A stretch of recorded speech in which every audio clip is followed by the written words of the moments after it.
Puedes sentarte, mi hermano, y saca tu Biblia y ábrela en el libro de los Hechos, por favor.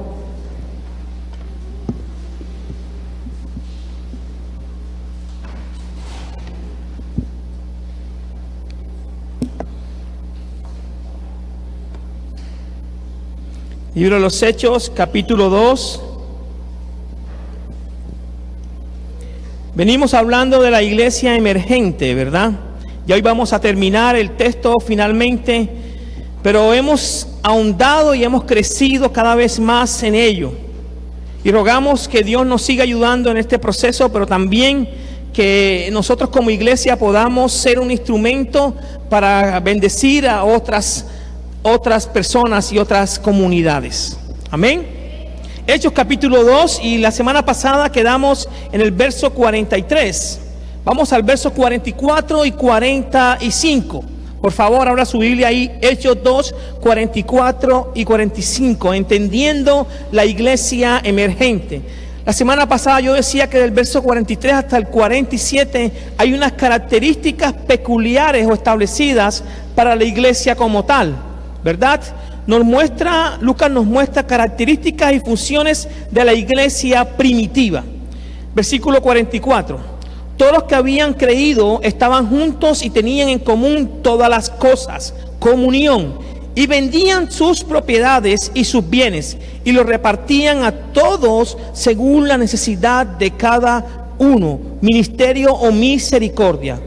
Podemos notar en estos textos, ¿verdad?, nos muestran que habían creído, los que habían creído estaban juntos y tenían comunión los unos con los otros, ¿verdad?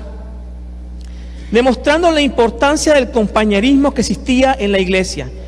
Ellos vivían un profundo sentido de unidad en el Espíritu. Vivían un profundo sentido de unidad en el Espíritu. Y saben una cosa bien importante. La iglesia primitiva, la iglesia de los Hechos, estaba permeada profundamente por el Espíritu Santo.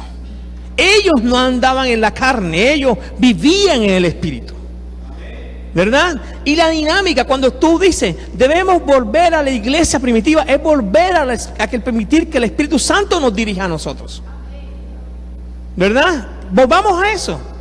Volvamos a que el Espíritu Santo gobierne la vida de cada uno de nosotros. De que no seamos nosotros los que dirijamos nuestra vida, sino que sea la manifestación profunda y verdadera del Espíritu. Y esto se demuestra cuando nosotros tenemos comunión los unos con los otros. Yo dije la semana pasada, hermanos, saluda, habla con un hermano que tú no conozcas y pregúntale su nombre.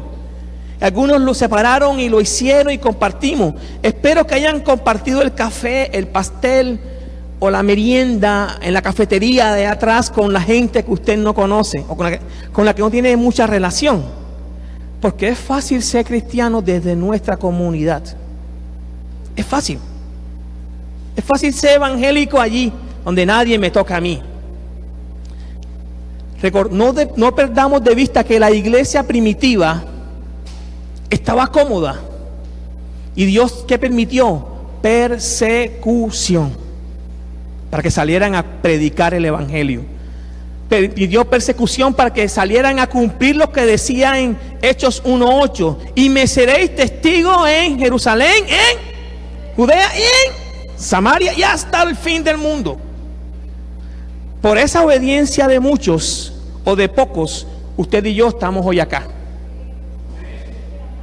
Y de esto debe ser recíproco, que alguien tomó la decisión de venir de Norteamérica, de Europa, de donde haya venido a predicar las buenas nuevas. El texto nos sigue diciendo ahí, ¿verdad? El versículo 44 y 45. Y vendían sus propiedades y sus bienes y los repartían a todos según la necesidad de cada uno, ¿verdad? Quiero que revisemos algo bien importante allí. Vendían, la palabra vendían.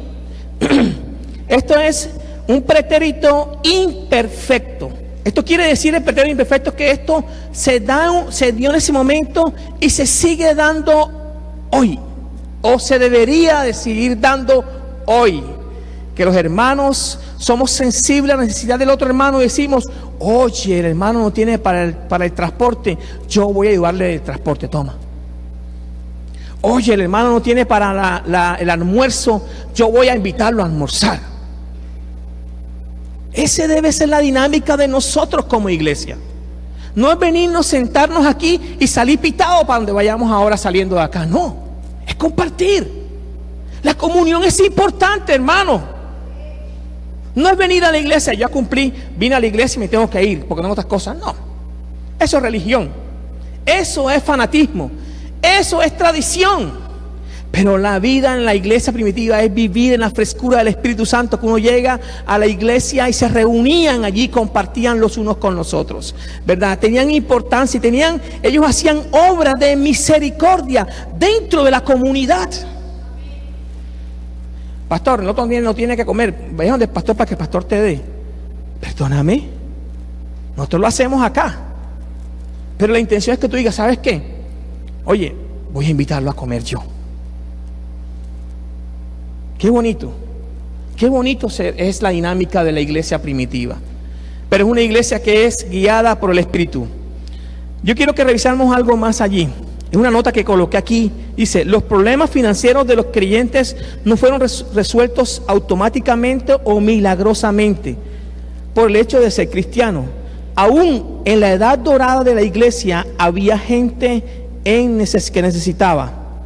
Pero aunque nosotros fuéramos, o aunque la iglesia era generosa, nunca de los que daban se quedaban pidiendo dinero. Esto quiere decir que tú das y Dios te va a devolver de alguna manera. La vez pasada, predicando esto en el segundo servicio, alguien dijo, pastor, pero el que da lo que tiene a pedir se queda. Eso es un dicho del mundo. Eso es un dicho del mundo, pero no es un texto bíblico. Si tú vas a vivir conforme a los dichos de este mundo o conforme a tu palabra. Ahora recordemos algo, que tú y yo no somos parte de una religión, somos parte de un reino. Jesús vino a establecer su reino aquí en este lugar. Y no somos parte de ese reino. Y este reino tiene unas directrices establecidas para ser parte de ello. ¿Cuántos leyeron ayer lo que dice Daniel 12 en el devocional que tenemos acá? Oye, a mí me encantó la versión que yo leí, estoy impactado, porque habla de la salvación. Pero cuando habla de la salvación dice, hay algunos que la perdieron, y yo por eso adredemente hice la pregunta. Dice, porque se desviaron. Dice en la versión que leí yo, se desvían, hay gente que se desvía de la fe. Hay gente que se desvía de la fe. Ahora, yo quiero que sigamos caminando rapidito en este tema. Versículos 46 y 47, vamos a finalizar. Perseverando unánimemente cada día en el templo, partiendo el pan en las casas, comían juntos con alegría y sencillez de corazón, adoración. Alababan a Dios y teniendo favor con todo el pueblo, y el Señor añadía cada día a los que habían de ser salvos. Evangelismo. Miren algo bien importante allí. El texto nos muestra que los hermanos que se habían convertido después del Pentecostés se reunían regularmente con el propósito de adorar y testificar públicamente. Adoración y testificación públicamente. Yo quiero citar un autor que para mí es uno de los hombres que me encanta, y es F.F. Bruce. Él dice que se reunían en el pórtico de Salomón. No sé si ahí está, si podemos conseguir una foto, o usted lo puede conseguir en su casa. El pórtico de Salomón. No se reunían en otro lugar si no eran allí. Tengamos en claro que la gente que se había convertido en Jerusalén eran judíos. Y ellos tenían que ir al templo a la hora novena a orar. Entonces se reunían en el templo, en el pórtico de Salomón, y ellos desde allí adoraban a Dios. Y esto hacía que la gente veía su gozo. ¿Y qué hacía esto? Atraía a los demás hacia la nueva comunidad. Pero dice el texto también que ellos lo que hacían era partir el pan. la cena del Señor. Y lo vuelvo a decir, lo he dicho anteriormente, compartían la cena del Señor. Ahora, no lo hacían con tristeza, lo hacían con alegría. Con alegría. Wow, qué importante es tener alegría en medio de lo que estemos viviendo nosotros como creyentes. ¿Qué más encontramos en el texto allí? ¿Verdad? Dice que el Señor iba añadiendo aquellos que deben ser salvos. Por el testimonio que tú y yo tenemos, Dios atrae a aquellas personas a este lugar. Sencillamente, ya lo dije la semana pasada. Cuando uno tiene un buen testimonio, la gente dice, oye, yo quiero ir a tu iglesia, quiero ir donde tú te congregas. Cuando estábamos en Medellín y aún la gente aquí en los Corales, cuando éramos pastores, a veces nos preguntaban, ¿usted qué iglesia son? Y somos de la iglesia de los Corales. Pero yo voy a esta iglesia. No, vaya a su iglesia, hermano. Vaya a su iglesia. Y el testimonio era tan lindo que yo recuerdo una vez la gerente del Banco Popular que está pensionada, vivía diagonal ahí a la comunidad de los Corales. Y un día me dijo, oye, me ha gustado cómo ustedes le han dado una dinámica a la iglesia, diferente a como estaba. Ahora sí me dan ganas de ir a la iglesia. Esa es la gloria para el Señor, hermano. Teníamos un vecino que nos hacía la guerra a nosotros ahí en los Corales. Le decíamos, hermano, yo le decía, oiga, señor Víctor. Hasta que un día se encontró con mi tío Horacio ahí afuera de la iglesia y eran muy amigos. Entonces, el pastor es sobrino tuyo. Sí, cambió la película enseguida. Miren lo que hace el Señor. Hasta el punto que nos ofreció después el local que estaba construyendo para ellos. Pero el texto nos muestra que ellos compartían el pan, adoraban y estaban unánimes allí. La importancia de la comunión, la importancia de la adoración como iglesia. El tiempo que hemos tenido es un tiempo de adoración y exaltación del nombre del Señor, ¿verdad? Y es para disfrutarnos nosotros con nuestros hermanos. No simplemente es para venir y yo me ocupo de mi adoración, no, para que nos disfrutemos. Y a mí me encantó esta mañana la hermana Tomasita bailando y danzando y diciéndonos, vamos a adorar al Señor. ¡Wow! ¡Qué chévere! Yo me sentí muy identificado con el proceso. Pero también ahí el estilo de vida formaba parte de su vida, la manera como ellos vivían, y esto ayudaba a que la gente era añadida. Ahora, versículo 46, partimiento del pan. Ahora, paralelamente, usted vaya conmigo a Hechos capítulo 20, verso 20.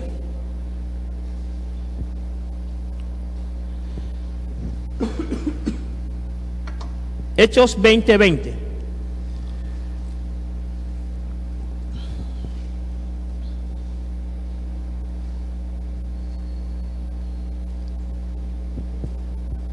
El texto en Hechos 20:20, como el verso 46, nos muestran una dinámica de la iglesia primitiva. Y como nada que fuese útil, he rehuido de anunciaros y enseñaros públicamente y por las casas. Nosotros como árbol de vida tenemos un medio, una estrategia de crecimiento, y es a través de los hogares de vida, a través de los discipulados en los hogares. Y es que de repente cada miembro en su casa tenga un grupo de estudio bíblico. Eso pasaba en la iglesia primitiva.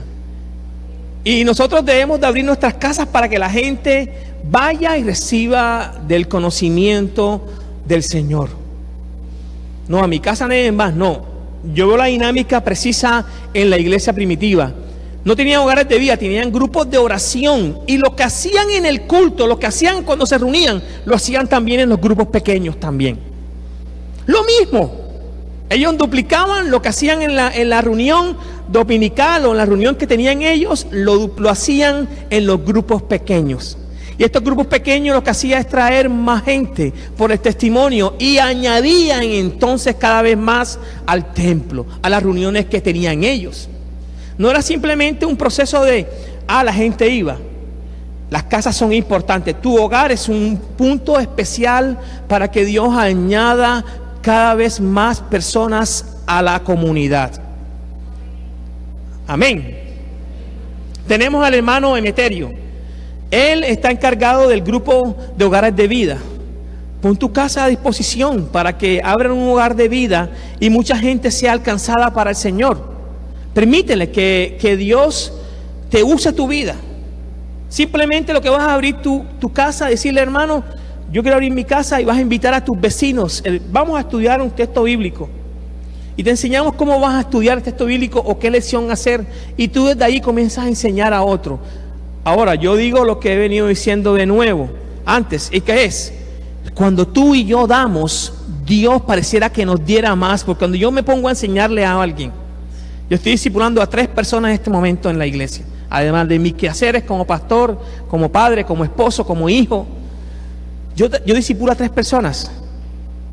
Una son una pareja que estoy discipulando, se quieren casar. Otro es un chico nuevo. Y otro es básicamente una persona que me dijo, yo nunca recibí un discipulado aquí en la iglesia. Y nos sentamos y lo estamos haciendo. Y yo disfruto cada discipulado, cada tiempo con estas personas. Y yo crezco. Porque a veces hacen preguntas que no están en el texto bíblico y toca estudiar para preparar para ellos. Es la intención. ¿Cuándo fue la última vez que tú discipulaste a alguien? Que tú te sentaste de una manera organizada, ¿verdad? Consecuente, discipulaste a alguien. ¿Cuándo fue la última vez? ¿Cuándo fue que la última vez que tú vertiste de lo que Dios te dio en tu vida, te ha dado en tu vida, de tu vida de fe, en otra persona? Es importante, hermano. No solamente de un ministerio, es la dinámica de la iglesia primitiva, es la dinámica, debería ser la dinámica de nosotros hoy. No hay otra, ¿verdad? Sigo leyendo el texto allí, ¿verdad? Y vendían, ya lo dije, alababan a Dios y teniendo favor con todo el pueblo. Esto es algo lindo. Cuando la gente reconoce en ti y en mí que somos cristianos y cristianos de verdad, o somos protestantes de verdad, la gente lo tiene en estima a uno, como una persona distinta, como una persona con un testimonio especial. Y esperan de nosotros los cristianos que actuemos correctamente. Por eso cuando nosotros hacemos algo que no está bien, dice, ¿y eso que eres cristiano? Cuando hacemos algo que no está correcto, ¿verdad? Por eso tenemos que vivir sabia y piadosamente, no tanto para la gente de adentro, sino para los de afuera, para que nuestra conducta los ayude a ellos a buscar del Señor. Cada día en la iglesia dice que habían de ser salvos. Y finalmente este tema de hacer salvo está dirigido a la evangelización. Y era que la iglesia primitiva, por su dinámica de trabajo, la gente compartía las buenas nuevas de salvación. Y estas personas iban siendo añadidas una y otra vez a la iglesia. Una de las razones por las que las personas eran salvas es que el amor y la alabanza que había entre ellos, ¿verdad?, era que impactaba a la gente y los atraía para saber qué pasaba allí. Yo quiero concluir ya con un punto final que tiene que ver con esto. Para eso repasemos lo que hemos leído anteriormente. Y hablamos de la iglesia emergente, ¿verdad? Entendiendo la iglesia emergente. Primeramente hablamos de Mateo 22, 34 al 40. Si quiere vaya conmigo. Mateo 22, 34 al 40. Entonces los fariseos, oyendo que habían hecho callar a los saduceos, se juntaron a una, y uno de ellos, intérprete de la ley, preguntó por tentarle, diciendo: Maestro, ¿cuál es el gran mandamiento en la ley? Jesús le dijo: amarás a Dios sobre todas las cosas, ¿verdad? Amarás a Dios sobre todas las cosas, con todo tu corazón, con toda tu alma y con toda tu mente. Eso estábamos hablando que era adoración. Adoración. Luego dice, este es el primer y gran mandamiento. El segundo es semejante: amarás a tu prójimo como a ti mismo. Tiene que ver con servicio. Y yo decía en ese momento que si mi relación no es buena, no es sana, si yo no crezco sanamente como persona, mi prójimo tiene problemas. Si yo no crezco sanamente, mi prójimo tiene problemas. Y eso me hace entender algo bien puntual. Y es lo que yo amo de ser evangélico. Que yo soy parte de un cuerpo. Y como parte de un cuerpo, yo tengo que velar cómo vivo, porque esto afecta al resto del cuerpo. A veces decimos, no, yo peco y no hay problema. Pero el pecado que tenemos nosotros, en que caemos nosotros, influencia también al resto del cuerpo en que estamos parte. Sencillamente es lo que pasa. Porque no somos independientes. Ahora, él es el Ever de nuevo, es el ojo, pero la hermana es el dedo. Todos estamos dentro del mismo cuerpo. Y si nosotros le duele el ojo, el dedo de pronto dice, uy, si a ti te duele algo, a mí también me debe doler. Si tú te gozas con algo, a mí me debe gozar. ¿Verdad? Ahora pasemos de nuevo al versículo en Mateo 28, 18 al 20. Hablamos de adoración y hablamos de servicio. Mateo 18, 28, 18 al 20 dice: Jesús se acercó y les habló diciendo: toda potestad me es dada en los cielos y en la tierra. Por tanto, id y haced discípulo a toda nación. Está hablando de evangelismo. La iglesia sana es una iglesia que evangeliza. No un ministerio, sino cada uno de los que estamos acá, bautizándolos en el nombre del Padre, del Hijo y del Espíritu Santo. Está hablando de comunión, relación. Cuando la gente se bautiza, hace parte entonces de la iglesia del Señor. Hace parte de la iglesia de Dios cuando somos bautizados, ¿verdad? Y finalmente dice, enseñándoles que guarden todas estas cosas que os he mandado. Está hablando de la importancia del discipulado. Ahora vaya conmigo a Hechos. Hechos capítulo 2.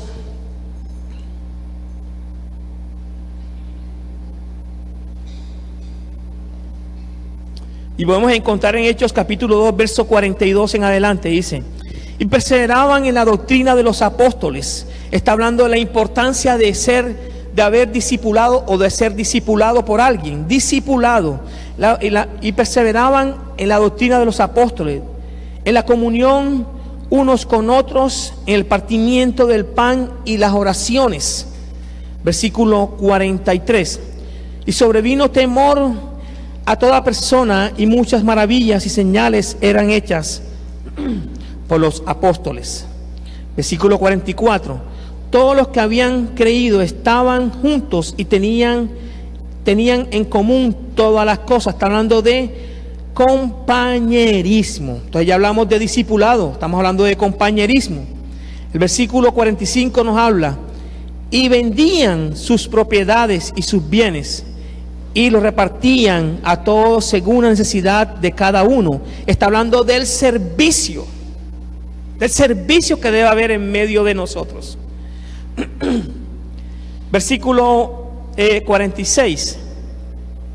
Y perseveraban unánimes cada día en el templo, y partiendo el pan en las casas, comían juntos en alegría y sencillez de corazón. Está hablando de la alabanza, de la adoración que ellos hacían, ¿verdad? Y por último decían, y alababan a Dios, y teniendo favor con todo el pueblo, y el Señor añadía cada día a aquellos que deben ser salvos. Está hablando de la misión, que es evangelizar. Tanto la iglesia en los evangelios como Mateo, como el libro de los Hechos, nos hace demostrar unas características que la iglesia primitiva tenía. Y yo creo que la más relevante y fundamental que nos muestra el libro de los Hechos es que la iglesia primitiva era una iglesia guiada por el Espíritu Santo. Y en ti debe una evidencia de eso, hermano. El fruto del Espíritu Santo, ¿qué es? Gozo, paz, mansedumbre, templanza, benignidad, ¿verdad? Fe, ¿verdad? Esto debe existir en nosotros. Hay una vida llena o dirigida por el Espíritu Santo. Pero hay gente que uno le dice dos cosas y de repente tú sientes la pedrada en la cabeza, ¿verdad? No te lo dicen, pero la actitud está demostrando falta de llenura del Espíritu Santo, falta del carácter de Cristo. Se ve a flor de labio la carne, la chuleta, hermano. La chuleta. No se ve realmente el fruto del Espíritu Santo. No se ve el carácter de Cristo. Y podemos decir, yo soy así. Entonces la pregunta que te hago yo es, ¿y dónde está Cristo en tu vida entonces? ¿Dónde está Cristo en tu vida? Tú puedes ser un buen religioso, pero yo dudaría realmente si es nacido de nuevo. Porque el fruto de nacer de nuevo se nota. Pablo dice que el que robaba deje de robar y vaya y trabaje. Sencillamente. Y eso lo vamos a ver más adelante. Ahora, ya que hemos hecho un repaso, yo quiero que toquemos estos 5 puntos. Y hablo de la iglesia. La iglesia que es una iglesia sana, una iglesia que crece conforme a la palabra de Dios, tiene ministerio de aprendizaje de la verdad. Es una iglesia que tiene un signo de profundización teológica. Y aquí nosotros tenemos un instituto bíblico para que nosotros seamos capacitados allí, en el instituto bíblico que tenemos de formación ministerial. Debemos de ser capacitados y de traer cada vez más personas a ser capacitados en el instituto bíblico, pero también a través de los discipulados que estamos llevando en las casas. Debe una profundización teológica en la formación de cada miembro, ¿verdad? Segundo, un ministerio de amor en compañerismo. Esto nos muestra un signo, relaciones personales profundas. Relaciones personales profundas, a ministerio de que yo tengo una buena relación con mi hermano. Que yo conozco que mi hermano Ever tiene una camioneta y él hace viaje y cuando yo lo llamo me cobra justo lo que debo de cobrarme. Y a veces me deja rebaja.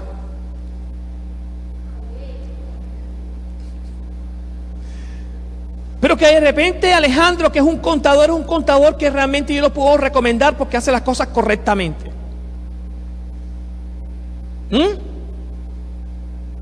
Que seamos ese libro abierto que la gente dice, yo quiero que mis empleados y la gente con quien yo trabajo sean evangélicos porque son las personas más íntegras de este lugar. Eso es la dinámica de la iglesia. Y yo recuerdo que cuando era muy chico yo que iba a la iglesia bautista, la mayoría de la gente buscaba conseguir empleo rápidamente. ¿Por qué? Porque era una persona íntegra hace años, ¿verdad? Pero ahora encuentra que la gente evangélica, la gente cristiana son los que menos quieren recomendar. ¿Evangélico? No, hermano. Me va a quedar mal. Pero nosotros vamos a cambiar esta historia. ¿Amén o no amén? Nosotros vamos a hacer una iglesia con excelencia, una iglesia que vamos a hacer las cosas para el Señor correctamente, ¿verdad? Correctamente, no vamos a inventar medio parecidos ahí, no, vamos a hacer las cosas como Dios le agrada, no vamos a doblar por ganarnos medio centavo, sino hacerlo como Dios le agrada. Que la gente no va a echar la basura en el vecino, sino va a recoger la basura del vecino y la mía y la voy a guardar. No le toque la mano a nadie, hermano, ni le pie a nadie, sino recoja la basura y básicamente. Tercero, ministerio de adoración en el Espíritu. Un signo de una iglesia saludable es se gozaban en la adoración. Un signo de una iglesia saludable es que se gozan en la adoración. Cuarto, ministerio de testimonio con la palabra. Y un signo es que una iglesia que evangeliza sin descanso. que estamos evangelizando en todo momento, a tiempo y fuera de tiempo. Todo el que se atraviesa le comparte la palabra de Dios. Eso es un signo de una iglesia saludable. Que se pone el poste, tú estás al lado del poste y tú le predicas al poste, y pues cuando te das cuenta es el poste, ¿verdad? Ese es el signo que debemos de tener nosotros como creyentes, el signo que debe existir en esta comunidad Árbol de Vida, el signo que nosotros vamos a comenzar a hacer en esta iglesia, de evangelizar a toda aquella persona que se atraviese. Ahora, pastor, pero si no viene aquí a esta iglesia, no importa, hermano. ¿Sabes por qué? Porque esa persona que tú le compartes y se congregue en el Pozón, en donde se va a congregar, en Turbaco, en Arjona, en donde sea, es un alma menos para el diablo y un alma más para el Señor. Y el Señor, cuando se murió, no pensó, es que deben que ser de Árbol de Vida, o de Ríos de Vida, o de X comunidad. Él pensó, hacen parte de mi reino, ¿verdad? Y yo lo hablo así abiertamente. Para nosotros sería bueno que la gente viniera acá, pero hay gente que de pronto no le hace bien venir acá porque queda lejos, porque no tiene esa comunión.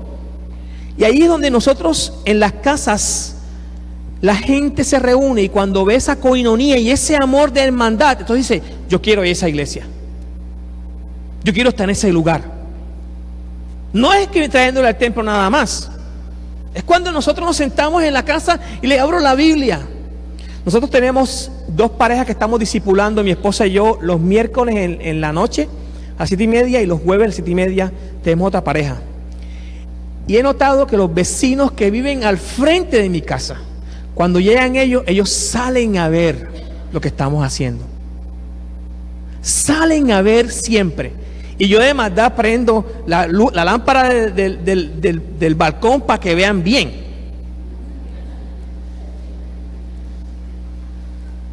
Y hablamos adredemente duro acerca del matrimonio y el matrimonio bendecido por Dios, porque estamos dando un discipulado de matrimonio y ellos nos quedan mirando.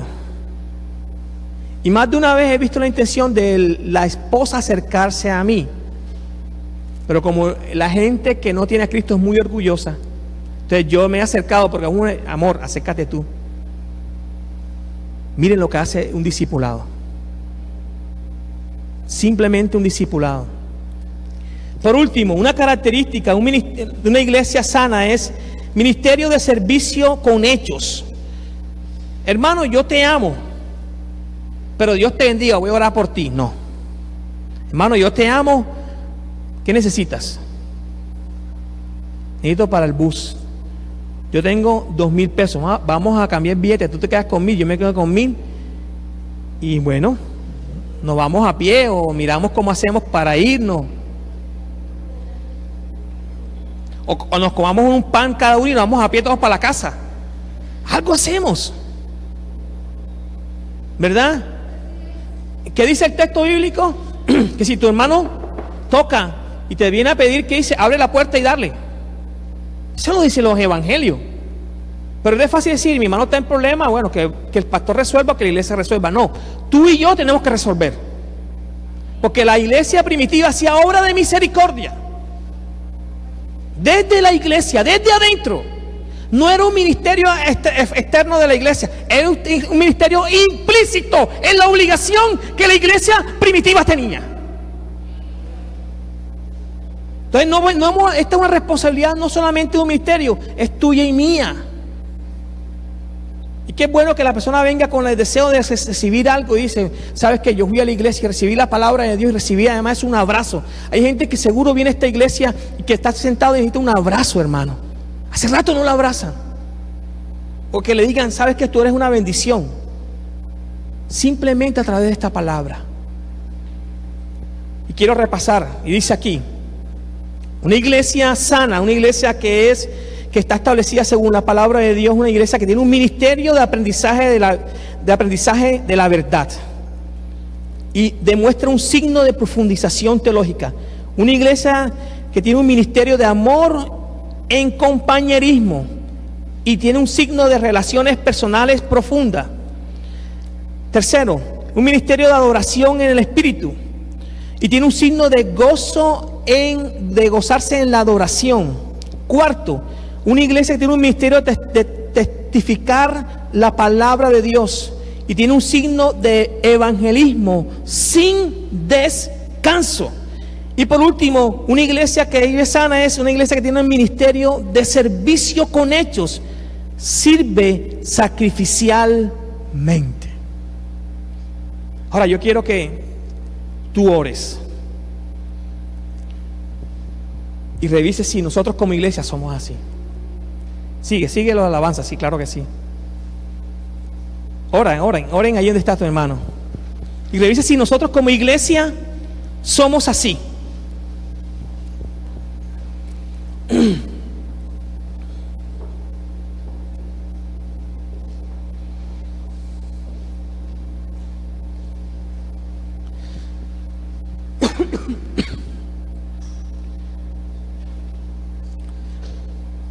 Ora, por favor.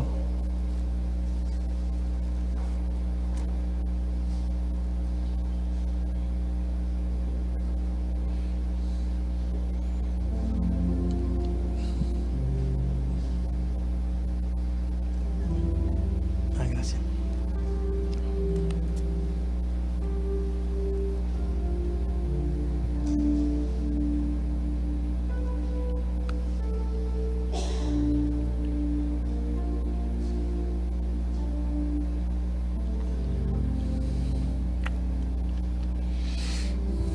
Señor, te doy gracias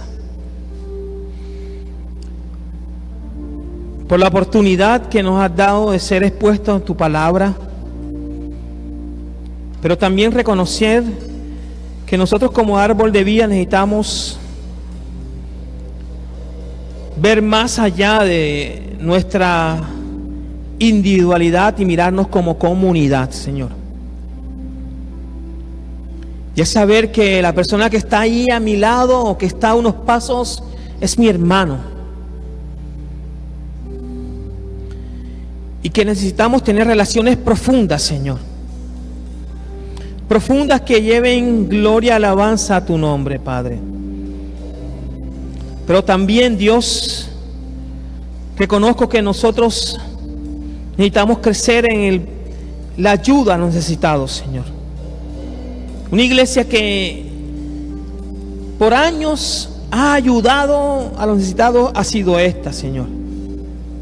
Donde cuando miro los ingresos y los egresos que la iglesia durante 10 años ha dado, wow, digo, Señor, nosotros hemos sido generosos para los necesitados. Pero una iglesia también que en este momento, Dios, está en un déficit de evangelismo, Señor. Hemos delegado por años las responsabilidades de evangelizar a un ministerio, llámese como se llame, y hemos delegado esta responsabilidad y el privilegio hermoso que tú nos has dado, que nos das de compartir las buenas nuevas con otros. Ahora también existe un lugar, un instituto donde podemos profundizar teológicamente. Pero hay discipulados básicos para crecer también. Pero vemos también que la iglesia primitiva abría sus casas donde se reunían. Nosotros tenemos hogares de vidas, el cual a veces el líder, el ministerio y su esposa tienen que rogarle a las personas para que abran sus casas. Donde nosotros deberíamos estar dispuestos, abiertos a que la gente que vive alrededor de donde nosotros vivimos llegue a ese lugar y encuentre una palabra tuya. En dos vías: uno, en la vía de crecimiento, y dos, en la vía de evangelismo. Crecimiento y fortalecimiento o mentoreo y evangelismo, Señor. Donde podemos usar estos hogares de vida para alcanzar a aquellos que tú vas a añadir a este lugar. Pero también ver el tiempo hermoso de adoración que nosotros podemos tener. Queremos adorarte, Señor, antes de irnos. Queremos exaltar tu nombre. Queremos glorificarte. Como comunidad, hermano, te pido que te coloques sobre tus pies, que te levantes de tu silla y entremos un tiempo de adoración antes de irnos, por favor. Inventaste todo, mi Señor.